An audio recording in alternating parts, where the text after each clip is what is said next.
Wonderful. Welcome back to our classroom. We have a lot of people who are ready to come up. So Victoria's group, why don't you come up, and they're going to introduce their bill and ask you some questions and tell you what their stance is on it right now. Okay, fantastic. Okay.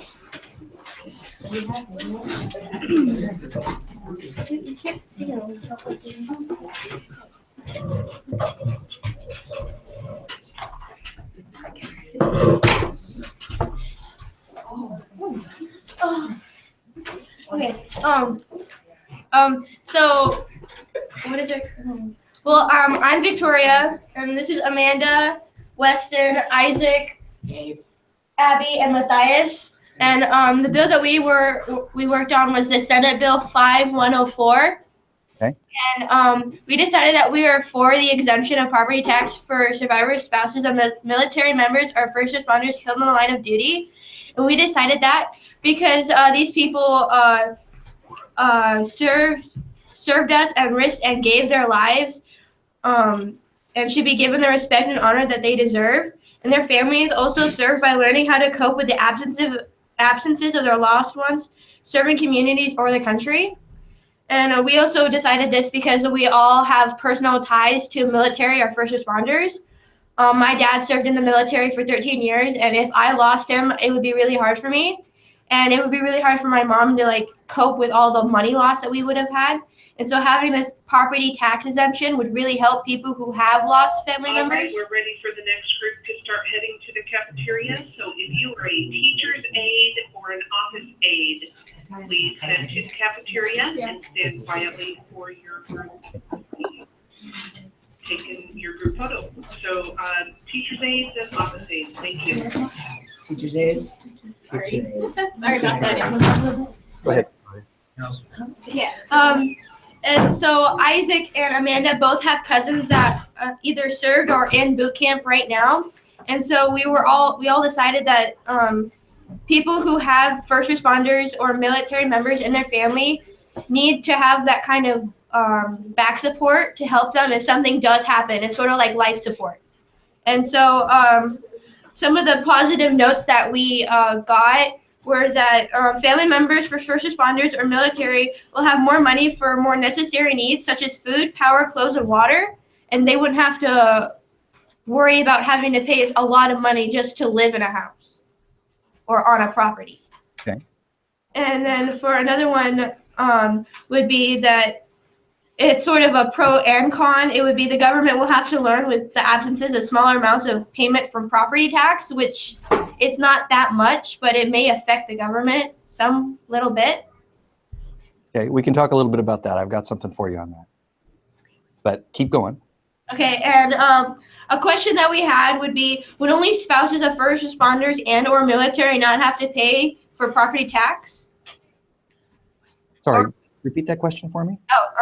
When only spouses of first responders and or military not have to pay for property tax? That's a good question. We would need to read the bill itself. I think that there are provisions for if you have a dependent who's living in the house, it's not just for spouses, it's for family members for the property that was the primary residence.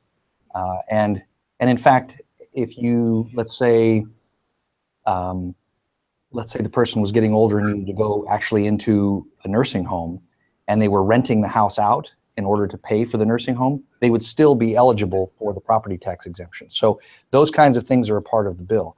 But here's something I wanted to share with you about the fiscal note. So do you guys know what I mean when I say fiscal note? So not all politics is about money, but you can't really understand politics unless you understand money. So every single bill that comes through the legislature has the potential to affect tax receipts and expenditures on the part of either, some part of state government. So what they do is they will do a report called a fiscal note that shows how it affects tax receipts. So for this particular bill, we can go to, can we pull up talking about 5104? Yeah, 5104. You guys see the split screen here? No. No. He's gone. We have it now? Yeah. Yes. Okay. So go to 5104 and pull up the bill, the documents. Now, if you go down a little bit and see bill history, available documents, fiscal note. Click on Get Fiscal Note. And you can see there's one that was made on January 25th. Go ahead and click on that and let's take a look at what it is. Now, this is a professional economic analysis of what the bill does. But take a look at it. It shows that there's no cost to this. Now, how can that be? Like you guys identified, if we have a number of people who are now going to not be paying property taxes, wouldn't you expect there to be less taxes coming in to pay for government services?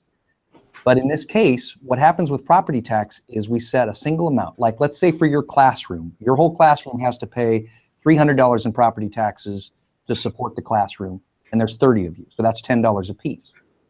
We give 2 of you an exemption so that you pay 0. The other 28 people have to pay more than $10 to make up the total amount so that there's no lost tax revenue. In this case, it's not a reduction in the tax receipts, but the other people paying property tax will pay more so that the people who have lost family members who are service members or first responders can pay less. So you don't have to worry about there being a cost to the government, but it's what we call a tax shift. So it was great for you to identify that, but you don't really have to worry about that from a budgeting process for the legislature because other people will pick up the difference in the property taxes. I love the way you guys are thinking about this. You came up with some really solid arguments for testimony on this. That was really good. They just raised property tax. So let's take a look. I believe, let's go back to the bill. Yeah, just back. Oh, no, forward. Sorry. Yeah, 5104. Nope, back one more. Okay, so in this case, this bill goes straight to the money committees, right? And, well, no, it's okay. Is there a companion bill on it? No, I don't see a companion bill. So this one, go ahead and just clear the screen. Okay, so this bill's going to have probably a hearing in the Senate Ways and Means Committee. I'll wait till the announcements are done. Web leaders plus Ms. Fordham, Ms. Simeone, and unfortunately not Mrs. Paddock because she's not here. So web leaders and Mrs. Fordham and Ms. Simeone, please report for your picture. So this bill isn't yet scheduled for a hearing, but that's okay because it's part of the overall budget. And so it could be something that they'll do at the last minute. But if this is the bill that you guys want me to go work on, the first thing I'm going to do is go to the chairman of the Ways and Means Committee in the Senate, support it, and ask them to have a public hearing on the bill so that we can testify. Okay? Is there much opposition from regular taxpayers toward this? No, this is, I don't know that there's any opposition that's formed up on this one. This is a pretty noble cause, and so I think there's a good chance that it could go through, but I don't know. The Senate is going to be very reluctant to do much of anything that, until they figure out exactly what their budget's going to look like. So it's just going to take a long time for the things to come up. But I don't see a lot of room for this. Good idea, and I think it's something that we could push on. Yeah. Do you know the approximate amount of money that would be added to regular taxpayers' payment? Excellent. Well, let's take a look. Let's go back to the fiscal note, and if we scroll down, it'll talk about the assumptions that the person who wrote this has made. So narrative, they'll create a property tax exemption. No expenditures. Keep on going down. Revenue fiscal note. Keep going there. I want to see the assumption. There we go. Brief description of what this measure does that has a fiscal impact. So there are the assumptions. There are 11,900 individuals who qualify for this exemption for taxes in 2018. The number of qualified individuals grows by about 1.7% annually. So the estimated assessed value of exempted residents in the 2015 assessment year of 225,000. So let's see, based on 5 years property tax. I don't think 2.9 billion is the right number there. So what we're talking about is about 12,000 people, and my guess is probably about $1,000 a year for property taxes would be a good estimate. So about $12 million a year would have to be shifted over to everybody else in the state. And we've got about 7 million people in the state. So it's about, $2 per person, but that's not everybody owns property, right? So it would be a little bit bigger than that. But that's the relative size of the problem we're talking about here. About $12 million total per year. Do you have any more questions? We don't have any more questions. Thank you. I'm impressed, you guys. That was a really well thought out set of arguments on behalf of this bill. Good work. Thank you. Okay, so we have another group who worked on a slightly different bill because we're not sure which, they're still kind of narrowing down. So here's another group that's coming. Me and McKenna made a little. You didn't tell me.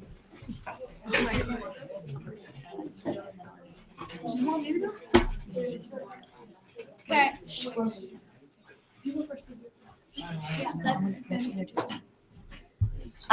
Hi, Brad Tower. My name is Eva, I'm Adrian. And I'm McKenna. and we were interested in the House Bill 1625. 126. That's what I said. Oh, I thought you said 126. 1265. And we are for it. Is that okay? Yes, we are for it, and you say what? We are for the bill. We believe this because it's kind of a necessity for women to have kind of tax exemption on these hygiene products because there's a lot of homeless people around.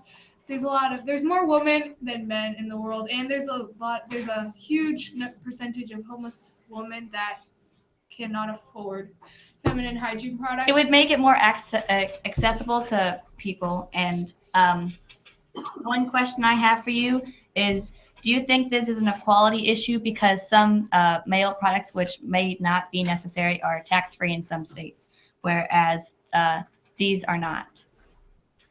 We're paying more tax dollars for important things. Well, I don't know specific products that would be not taxed in other states that would provide for that equality argument, but I agree with you that this is one of those fundamental, it's not an option for people. And so the main reason that we don't tax food and we don't tax the interest on a first mortgage, we want people to have food and shelter and clothing, the basics of life. And this is one of those things that they have to have. And I think that you're right. This particular tax disproportionately affects low-income people, and so it's probably a very good tax exemption to get through. Just never mind. Actually, McKenna, why don't you go? Never mind. Okay. Hi, Mr. Towers. My name is McKenna. And my question is, do you think this bill will be passed because the bill states declaring it an emergency and necessity? Well, the emergency clause on it doesn't make it more or less likely to pass. But when you pass a bill out of the legislature, they always take effect 90 days after the end of session, after the governor signs them, unless there is some other effective date in the measure. And an emergency clause means that as soon as the governor signs it, it goes into effect. So that just means that it would take effect sooner, but it doesn't mean it's more or less likely to pass. No, she meant like in the bill, we have the bill right here, and Yep. it's quoted, quote, and declaring it an emergency. It's not an emergency bill, though, I think. No, I understand, but that's what we call an emergency clause in Olympia.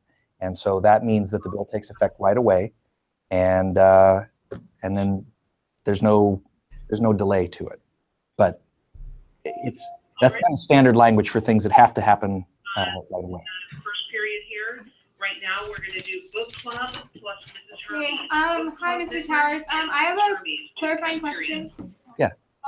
Hi, Mr. Towers. I have a clarifying question on Section 2A in the House Bill 1265, and it says this subsection is the tax preference performance statement for the sales and use tax exemption for feminine hygiene products provided in Section 2 of this Act. The performance statement is only intended to be used for subsequent evaluation of the tax preference. It is not intended to create a private right of action by any party or be used to determine Eligibility to preferential tax treatment. So can you kind of emphasize what that means or clarify what that part means? You bet. So a few years ago, the legislature decided that there were a lot of favors that had been handed out in the past, that people in the legislature would pass tax exemptions and they wouldn't really justify why. It would just be because someone who was very politically powerful had come down and asked for it. That was the supposition. And so the legislature passed a law that said that every bill that's going to grant a tax exemption has to explain why. They have to talk about what it is that they want people to do and why it's important for that tax exemption to pass, so that in the future, when other legislators look back at it, or the Joint Legislative Audit and Review Committee looks back at it, they can determine whether or not it's accomplishing what they wanted it to accomplish. So every bill that spends money from one person's perspective or prevents you from collecting taxes in another perspective is supposed to have this declaration that says this is why we're doing it, and so we can measure the performance in the future. So that's excellent catch on that. Do you believe this is the right thing to do? I do. I absolutely do. I think that this is, like I said, this is along the lines of food or other necessities for people. I think that this is a really important, worthwhile tax exemption to push for, yes. Do you believe this bill will be passed?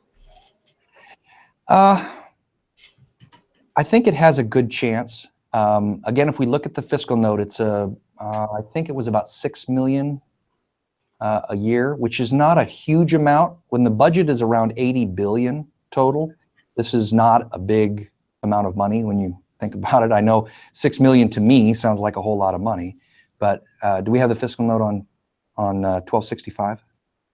Yes. So let's look that up and see just how much it costs. Those are tiny numbers. Can you tell me what the? What are you asking? Okay, so there it is. Okay. Oh, got it. Okay, so zoom in just a little bit there. And if you look at the 2017-19 numbers, so it's about 10 million for a 2-year cycle, so about $5 million a year. That's the taxes that are currently being collected on feminine hygiene products. And so if we exempted them, that would be the amount of money that the government would no longer collect. It's not a huge amount in the overall scheme of things. They're going to look closely at every single tax exemption, so there's a chance that this gets caught up and doesn't pass. But I actually think, based on the sponsorship, that this one has a real good shot this year. There's one technical piece about it, though, that might be a problem, and that is the state, everybody's starting to buy stuff from Amazon. They're buying things online instead of going to the store. We can't collect sales tax on out-of-state sales and things that are over the internet. So one of the things that our state's trying to do is enter into a multi-state compact where we all have similar sales tax, and then they believe that that'll give us the ability to start collecting sales tax on internet sales. So we'd have to make sure that this lined up with that plan. That's the only technical thing I can see potentially being a problem with it. But otherwise, I think it's got a lot of support, and I think it's something that's going to have a real good chance of passing this year. Are there any big names sponsoring it this year? Yeah, in fact, if you look at the House bill, let's go back to 1265, and there's a Senate companion as well. So I want to make sure you guys are tracking both. I think the Senate companion, yeah, let's go back. So 1265 has got Stambaugh, Van Werven, Hayes, Caldier, Short Guy, Harmsworth, Pike, Kagi, Jenkins. So that's a big mix of both Republicans and Democrats in the House. And then Companion Bill 5093, you click on that, and you can see we've got Wilson, Darnell, Kaiser, Hunt, and Cooterer. Linda Wilson and Jeannie Darnell. Linda's a Republican, Jeannie's a Democrat, and they couldn't be more opposite. So when you've got people from both ends of the political spectrum supporting something like this, it looks like there's a pretty good shot that it'll come about. There was a public hearing on this one in the Senate committee on February 2nd. So if you guys wanted to go and take a look at that on TVW, you could pull it up and see what was said about that particular bill. So I don't think the House bill has had a hearing, but the Senate bill had a hearing on February 2nd.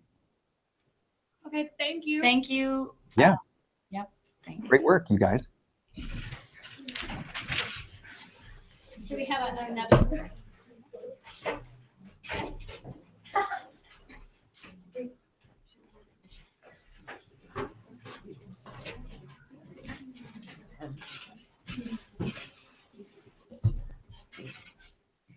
Hey, Mr. Towers. We have we have the bill, Senate Bill 5025. Tyler. This is Nathan and Joel. This is the act protecting youth from tobacco products and vapor products by increasing the minimum legal age of sale of tobacco and vapor products. Mhm. There are some pros, like people like when they're older will buy other things like food and water that is more necessary than cigarettes when they're older, and it will reduce deaths from smoking and improve the health of adolescents, young adults, young mothers, and their children. One of our questions is, would there be any cons to this bill? Well, if I was arguing against it, and I can tell you, I know what the arguments are against it because I looked the bill up and there was a hearing and the Washington Retail Association testified in opposition to it. And what they believe is that cigarette sales are something that helps support small convenience stores, that people who go for cigarettes then buy other things at those small retail stores. And so they believe that this is one of those things that is very supportive of small business. But that's a tough argument to make when you're weighing that against the health and safety of people ages 18 to 21. And we've already raised the cigarette tax a lot in order to make it harder for people to smoke, because we know there's a cost to every pack of cigarettes. There's an estimate of a $7 cost to the healthcare system. So we recognize that they're bad for you, and we want to discourage people from doing it without outright prohibiting it. But in this case, so the arguments against it would be, it's a freedom of choice issue. It helps support small retailers, but those are kind of soft arguments compared to the health argument, I believe. Because increasing the minimum legal age for alcohol is successful, do you think if they did increase the minimum legal age for cigarettes, do you think that'll work? Well, I think it'll work for the stores that we're used to going to. You already have people that'll go to Oregon or Idaho to buy alcohol because it's cheaper, not necessarily because everybody's got 21. You have to be 21 to buy alcohol now. But there are other places where they might go because it's cheaper. If we raise the age to 21 for the state of Washington, that doesn't apply to the Indian reservations. So somebody who was 19 years old and wanted to buy cigarettes could go to the Indian reservations and still buy cigarettes. So I'm trying to remember I'm sorry, I kind of lost the question, but you. Do you think that because alcohol is successful when they increase the minimum legal age, do you think it'll be successful if they increase the minimum legal age for cigarettes? Yeah, I do think they can enforce it. I think that for the most part, you're going to have, it'll be successful in reducing access to tobacco for, people that are under the age of 21. It won't be perfect. I mean, we all know, there are illegal ways to get alcohol and tobacco, and those will still be there. But I think that if this bill passes, it'll significantly reduce the number of people that are smoking and doing vape products that are under 21. Are marijuana products included? Those are already, you already have to be 21. So alcohol and marijuana is a minimum age 21. All right, thank you. Yeah, you bet. Hey, I want to say, I really like the fact that you guys thought through, again, that this is going to save money for other things that those folks, this isn't just a matter of losing tax revenue to the state. That money is now still going to be in the hands of those same people, and they're going to spend it on something else. So this is an important piece as well. When we look at the fiscal note, and let's pull the fiscal note up on this one, which is 5025. And you'll, by the way, this one has a public hearing. Oh, there we go. Okay, so. Yeah, can you share that?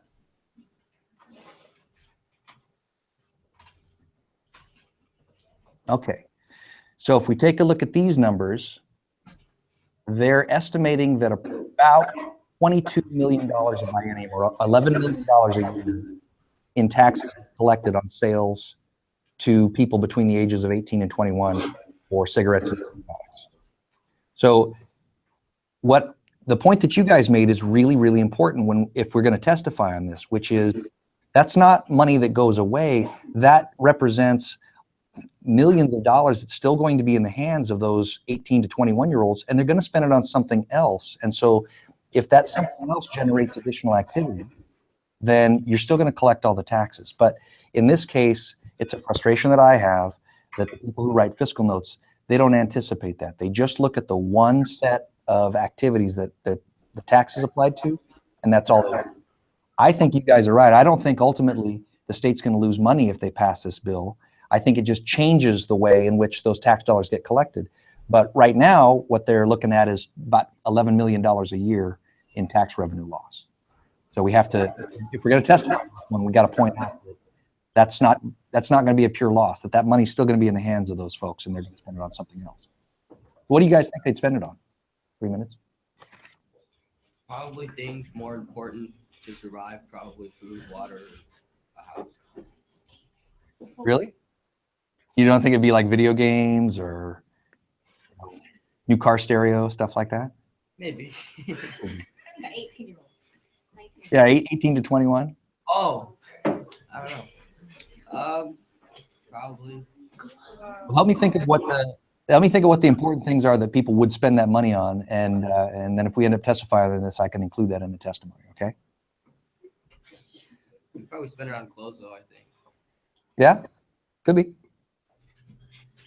All right, we've only got a couple minutes left. Did you guys? You picked 3 great bills, and each of the groups, you guys made strong arguments in favor. I'm very comfortable on any of these. If you wanted me to go testify on behalf of the class. Carol, what process do you want to go through to determine what you want me to do? Well, I know that you said that the tobacco bill definitely has a hearing, and Yeah, the tobacco bill has a hearing on Monday. it has a hearing on Monday. Oh wow. Okay. And the other one, the tax exemption one, with the and the feminine products ones, those don't have scheduled hearings yet. Is that correct? The feminine hygiene products bill had a hearing on one side, but it did not have it on the other. I would expect all 3 of these bills will probably get some time either in the House or the Senate in the next week. So the only one I know of that is scheduled, though, is the Tobacco 21 bill, and I think that's scheduled for a hearing on Monday. And I believe that's in the House. I think that's on the House companion bill. Because we're actually off for President's Day on Monday. So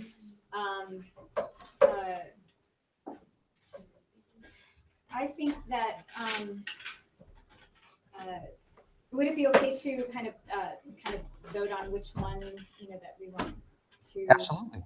Okay, yeah, that we definitely want to go forward with. I don't know about it. Okay, we could do that right now. Which bill would you? So I know. Well, Presley, which bill were you doing? Okay, okay, you were us doing the tobacco one, So the tobacco, feminine products, or the property tax. yeah, the tax exemption. Show of hands, all of you. Which one? Okay, tobacco first. 1, 2, 3, 4, 5, 6, 7, 8, 9, 10, 14. Okay. How about feminine products? Okay. And the tax exemption one.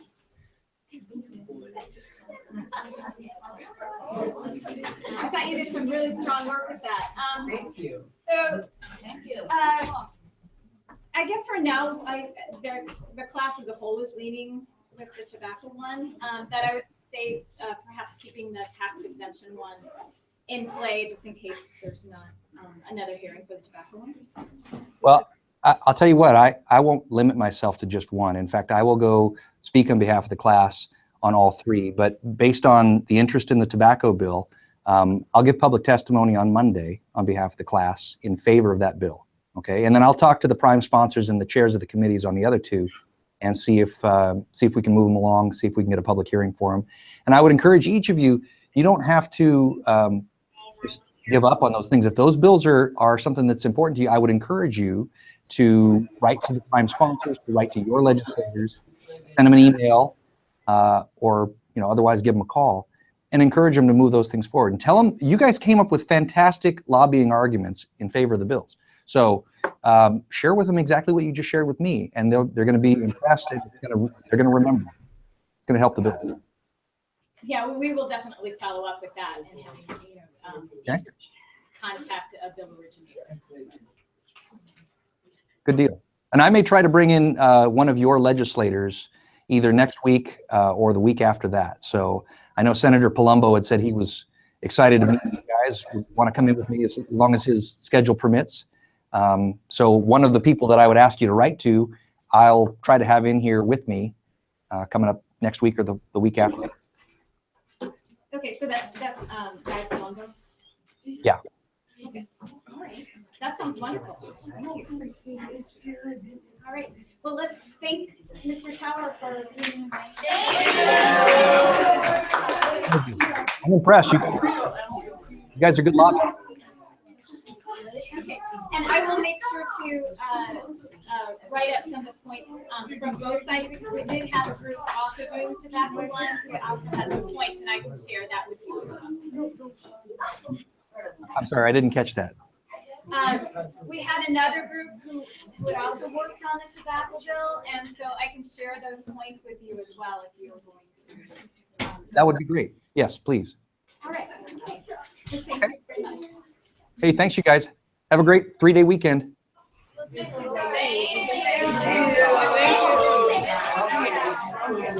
you.